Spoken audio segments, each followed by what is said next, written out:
Yeah, that's fine. We don't want to know. We just want to have you guys leave. No, you're good. Soliciting. Yeah, I'm not interested. Go somewhere else. You know, there's no soliciting in this neighborhood. Then don't come around here. we're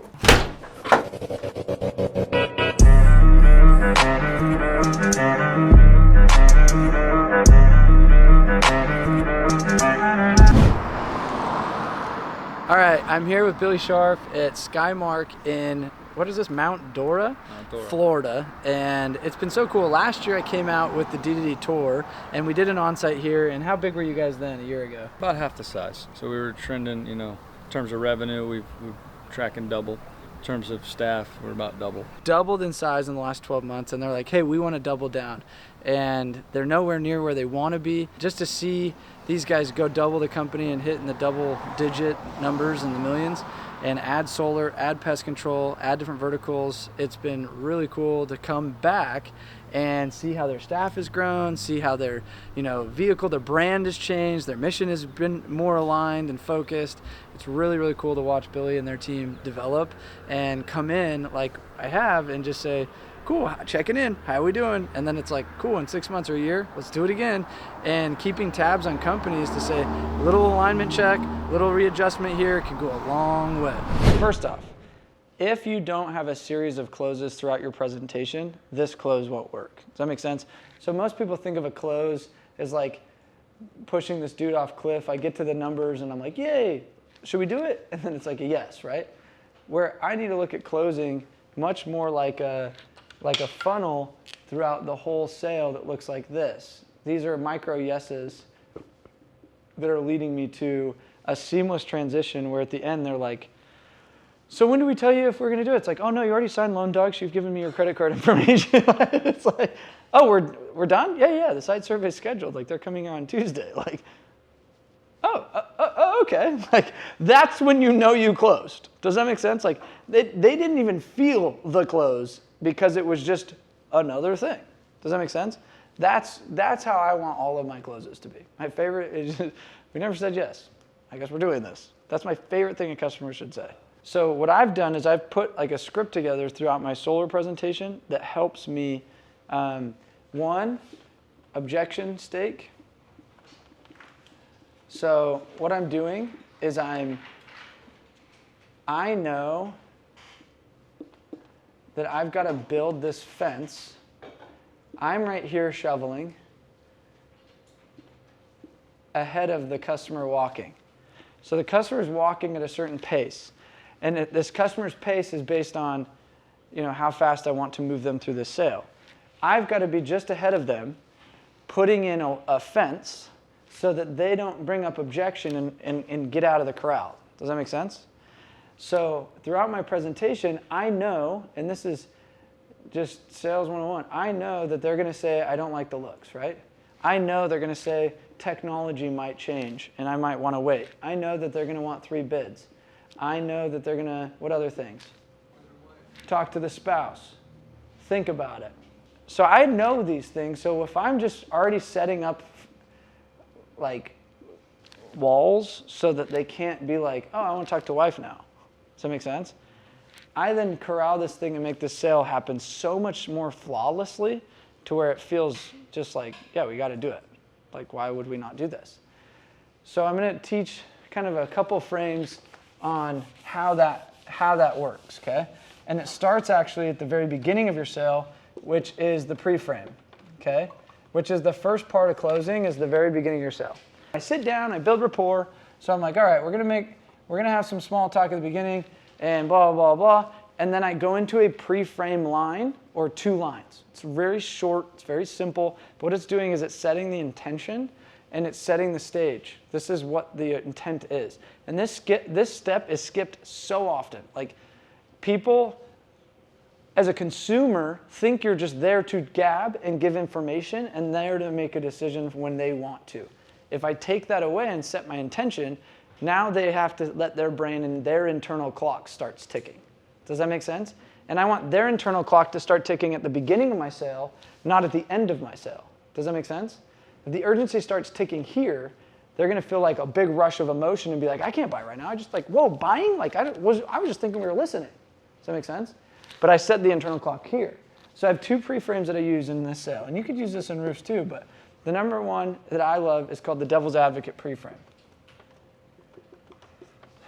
So I say, Billy, I want you to play Devil's Advocate throughout the whole thing, and I want you to come up with one good reason at the end to not do this. And if you can think of one, I walk. But if you can't think of any good reason not to do this, then we do it. Sound like a fun game? What did I do? Said, we're doing this. But if you think of one good reason, kick me out, I'll leave, and it just doesn't make sense. That's cool. We'll call this a do it. So this has actually got some NLP built into this one. So today, so a pre-frame will have a couple things in it, which I kind of skipped this. So it's going to have, we're going to go over how solar works. I'm going to show you where it goes. We're going to go over the numbers, and we're either going to do it or not do it. Okay? So that's kind of my outline to a pre-frame. So I say, so today what we're going to do is I'm going to explain how solar works. I'm going to show you where it's going to go on the house and what it would look like. We're going to go over the numbers and if the money makes sense.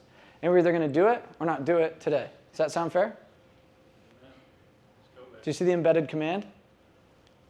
Do you guys hear, like, what am I commanding at the end? We're going to do it or not do it today. Sound fair? I bring in today, which builds urgency. I embed the command of do it. And I can sing this song. So this is like the hypnotherapy, like embedded command, neuro-linguistic programming play. Throughout my whole sale, I could sing a song. You know how you like hear music, and by the third chorus, you're already singing the chorus, even though it's a new song? You want your customer singing chorus by the third quarter of your sale. Does that make sense? So you can put customers into like hypnotic states by embedding certain commands, eliciting certain emotions. We won't get into like the deep psychology of selling, but like this is a one you could just memorize and do it. It's cool. So in the training, it was really, the first part was just about the achievement framework and how to expand the lives that they led. So a lot of these are the key leaders that we had the privilege to come today, and were invited out of the 30 sales reps that he kind of said, hey, I'm going to invite the elite. And we dove into leadership training and how to scale your team and stuff like that. And then we went into the actual sales training. So I said, being a roofing company doing 60 adjuster meets a week, how do we leverage the data around our sales that we can now cross-sell them solar, cross-sell them pest control? And a lot of people just don't have the strategies. Where I've been to a lot of companies where I've said, okay, let's pick apart the best strategy, when to bring up solar, how to use that data, how to remarket dead leads, to optimize and get the most revenue out of each customer. So that was really the focus. And we dove into the actual solar close, and I said, if you just copy the script, you're gonna make more money. So super really just like fire stuff. Again, didn't hold back. Hey, how you doing, sir? Hey guys, how we doing? Sorry to bug you. You the homeowner here? Yes, sir. I'm Sam. These guys are just training. We're with Skymark Roof and Solar. And I don't need any solar. Exactly. That's what you probably told the other guys. Yeah. And I'm telling you guys too. No, and that's actually why we're here. We do something totally different. Yes, okay. All right. They came by trying to sell you on the solar, okay. And you're like, I'm happy, right? I'm okay. So but I appreciate it, guys. Yeah. All right. No, I don't want to keep going on. I'm okay. Thank you, guys. Right. Yeah, that's fine. We don't want to know. We just want to have you guys leave. No, you're good. Soliciting. Yeah. I'm not interested. Go somewhere else. There's no soliciting in this neighborhood. Then don't come around here. People are so interesting. Girl, get up in your head. No. No homeowner. Doesn't even effing open the door and is not even the effing homeowner. Dude already had solar. We have not had many good looks. How do you sell that and how do you sell that? I'm gonna find a pitch that's working, right? So it's like bait and fly fishing. You're like, oh, these aren't biting, right? So I'm gonna change the bait. I'm gonna then keep casting, like, ooh, these ones they're biting this fly. And I'm gonna keep fishing with that fly. An extra 30 seconds to a minute on every conversation, that extra 30 seconds to a minute might have built interest with an extra 20%. That extra 20% led into an extra 2 appointments. Does that make sense? Like, yes. It's the difference between the average guy and the good guys is the ones that are like taking the hell no's into a hell yeah, versus, oh yeah, I'm interested in solar into a yes. Buys by accidents. 170. 170 on yeah, that's in the summer. Okay, and then in the winter maybe like 80, 90? Yeah, 100. 100. Just like the nursery rhyme. And then the address here? 40.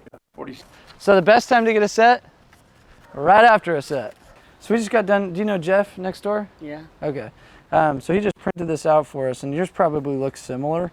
So what we're doing is seeing which homes qualify for our program, basically to see if we can get them with the new solar program. You've had people come by trying to sell you solar before, right? Right. Totally different program.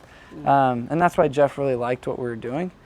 Does your bills kind of look like this? Like in the summer months, it kind of goes up like this, and then the winter months, it goes down? Right. How much on average do you spend a month?